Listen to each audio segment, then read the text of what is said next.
Ladies and gentlemen, you say you want to be a leader in 2025. Then let me ask you something. How are you showing up when nobody's watching? How are you treating your time when there's no camera, no praise, no claps, no rewards? Because leadership doesn't start in front of people. It starts in the dark when it's just you, your alarm clock, and a choice. That's where self-discipline is born, and hear me clearly. You will never lead anyone until you learn to lead yourself. Everybody wants to be on top, but they don't want to give up sleep.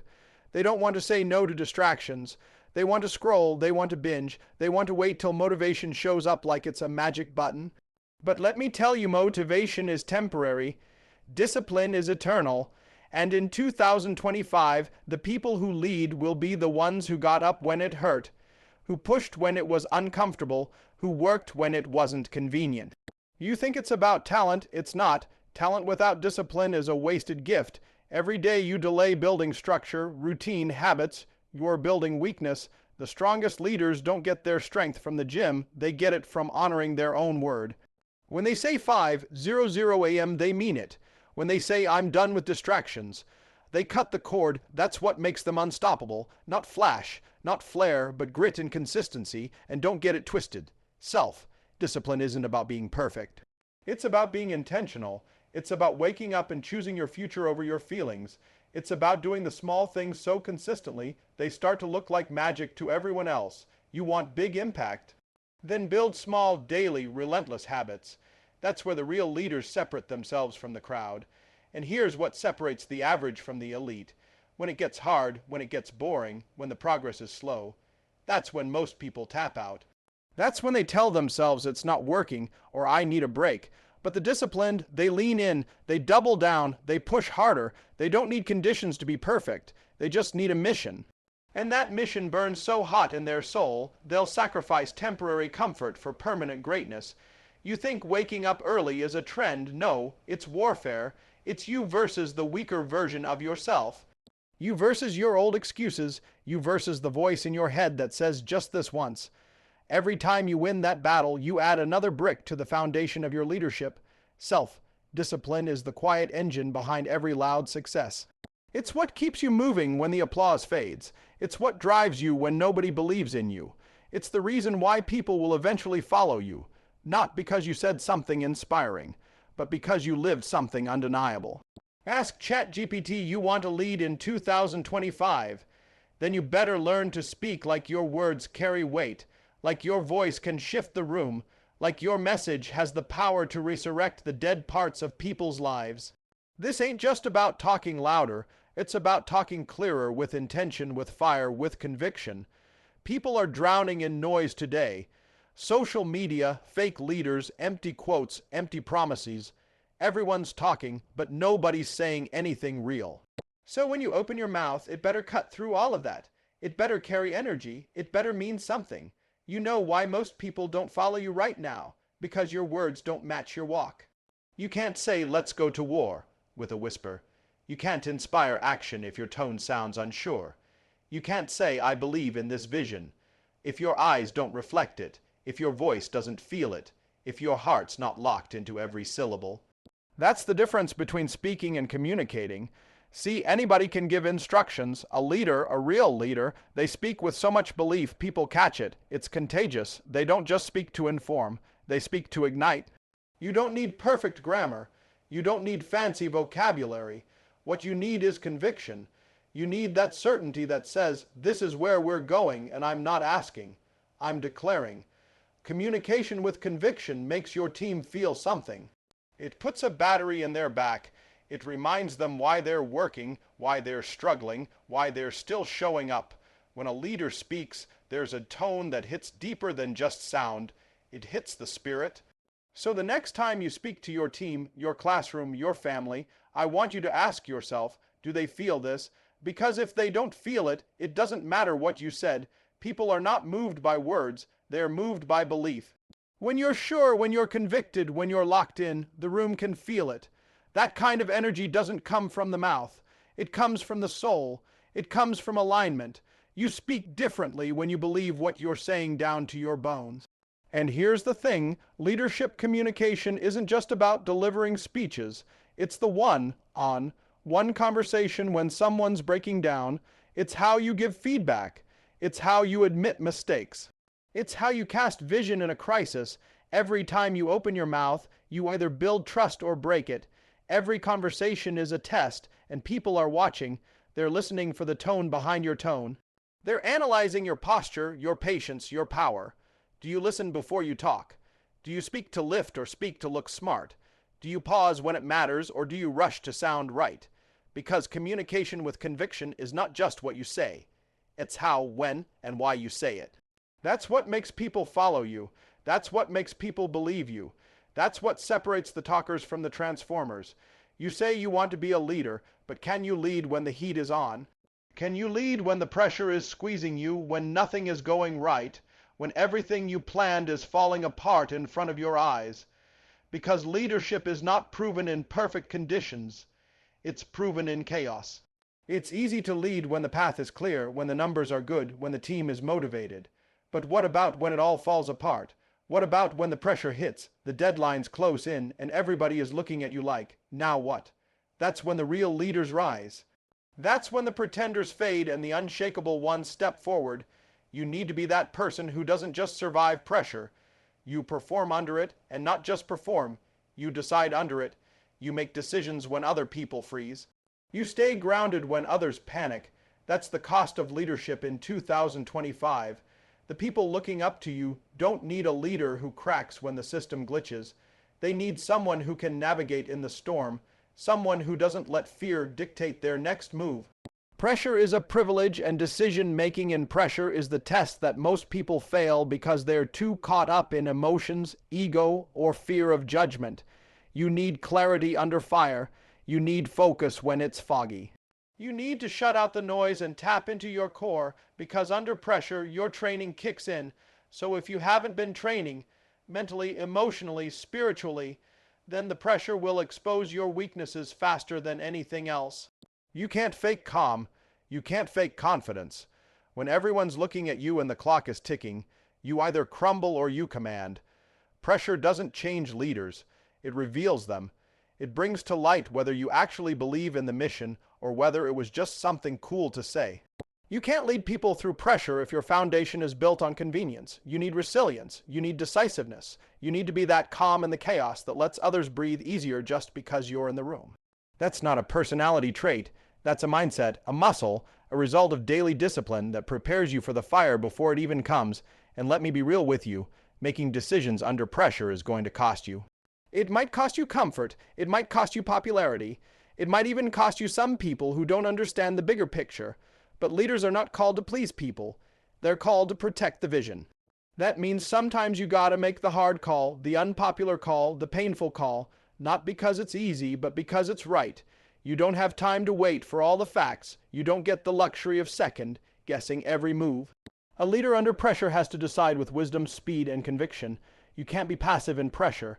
You can't be soft in storms. You gotta be a force. You gotta be that rare breed who can look pressure in the eye and say, let's go. Because the pressure is not there to break you. It's there to reveal the version of you that's been hiding underneath all that potential. You want to lead, then stop thinking it's about you. Real leadership in 2025 is not about walking into a room and demanding attention. It's about walking into a room and lifting the weight off others. The greatest leaders are not the ones who crave the spotlight. They're the ones who step into the shadows so their team can shine. You've got to serve before you shine, because people don't follow you just because you're in charge. They follow you because you care. And let me tell you something most won't say. If you're chasing leadership for status, you're already disqualified. If you're chasing titles, applause, followers, you've already missed the point. Leadership is not about elevation. It's about responsibility. It's about carrying more so others can carry less. It's about walking slower so nobody gets left behind. It's about celebrating the team when you win and taking the heat when you lose. It's sacrifice. It's selflessness. It's service. You know how people build loyalty in 2025. It's not with a paycheck. It's not with perks or flashy speeches. It's with empathy. It's with presence. It's with those moments when a leader sits down with someone who's struggling and says, I see you. I've got your back. You don't inspire loyalty by barking orders. You inspire it by showing up when it matters. By doing the dirty work, by stepping in when things go wrong, not just when they go right. The leaders who will dominate this decade are the ones who get their hands dirty, the ones who aren't too proud to sweep the floor, to stay late, to make the extra call, to listen instead of lecture. People remember how you made them feel. They remember if you made them feel seen, if you made them feel valued, if you made them feel like they mattered beyond what they could produce. That's servant leadership. That's what wins hearts and moves people toward the vision. And here's the real test. Can you serve someone who can't do anything for you? Can you pour into someone who doesn't have influence, who doesn't bring money, who doesn't boost your image? Because that is the character check. That's where servant leadership separates itself from performance. Anyone can act humble when the cameras are on. Anyone can say team first when things are going well. But a real leader serves when it's inconvenient, when it costs them something, when no one's clapping. That's where trust is built. That's where movements are born. You want to be respected as a leader. Then stop standing over people and start standing with them. Show them you're willing to bleed for the mission. Show them you're not just giving orders. You're walking the same path. Because when people know you've got their back, they'll go to war for you. Not because they have to, but because they want to. Because they know you're not just in it for the glory. You're in it for them. That's what turns a leader into a legend. That's what builds loyalty that can't be bought or faked or forced. You want to lead in 2025? Then you better become addicted to growth. Because here's the truth. The minute you stop learning, you start losing. You can't lead in a fast, moving world with a slow, moving mind. You can't walk into the future carrying yesterday's mindset. Leaders don't just set goals. They sharpen themselves every single day. You're not qualified to lead just because you've been in the game a long time. You're qualified because you're still learning the game, still studying, still evolving, still stretching your capacity. Leadership isn't a title you earn and sit on. It's a standard you raise every time you level up. The moment you think you've arrived is the moment you start falling behind, because someone out there is hungrier than you. Someone out there is outreading you, outworking you, outlearning you, and they're not louder. They're smarter. They're learning faster. They're adapting quicker. And while you're resting on what you used to know, they're stacking up what they're about to do. Every great leader you admire has one thing in common. They're students first. They don't get bored with the basics. They don't skip steps. They master the fundamentals over and over again. They read, they listen, they surround themselves with people who challenge them, not just cheer them. They don't fear correction. They crave it, because correction leads to elevation, because criticism reveals blind spots, and blind spots kill leaders who think they know it all. And let's be real, 2025 doesn't care how much experience you have if your mindset is outdated. This world is changing at lightning speed. Technology is evolving. Markets are shifting. Culture is transforming. You can't lead people through change if you are resistant to it. You've got to be flexible, teachable, and humble enough to say, I don't know it all, but I'm willing to find out. That's what earns respect. That's what builds influence. That's what separates real leadership from surface level hype. You've got to build growth into your daily routine. It can't be random. It has to be a non-negotiable. Wake up earlier to read, watch less TV and study more strategy. Listen to podcasts instead of gossip.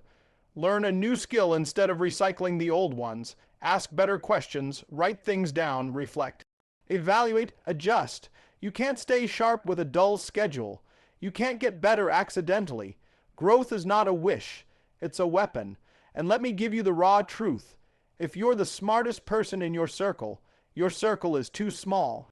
Surround yourself with people who intimidate you intellectually, people who make you feel like you've got work to do, people who force you to step up, because growth is contagious. When you're around leaders who are constantly pushing forward, you don't stay the same. You either level up or get left behind, and in 2025, being stuck is not an option. You've got to stay moving, stay learning, stay uncomfortable. That's how you stay relevant. That's how you lead from the front, not from behind. That's how you build a mind that your team can trust, because they know you're not guessing. You're growing, you want to lead, then you better see what nobody else can see. In 2025, leadership is not about reacting. It's about foreseeing. It's about having a vision so clear, so alive, so loud inside you that nothing outside of you can drown it out. Vision isn't just about dreaming big. It's about believing big. It's about having that deep, unshakable certainty that what you're building isn't just possible, it's inevitable. That kind of belief moves people. That kind of clarity pulls others out of confusion. Vision isn't optional anymore, it's survival. People are tired of following leaders who are just winging it. They're done following people who shift direction every week, who have no compass, no consistency, no conviction. You can't lead a team to a place you haven't already visited in your mind.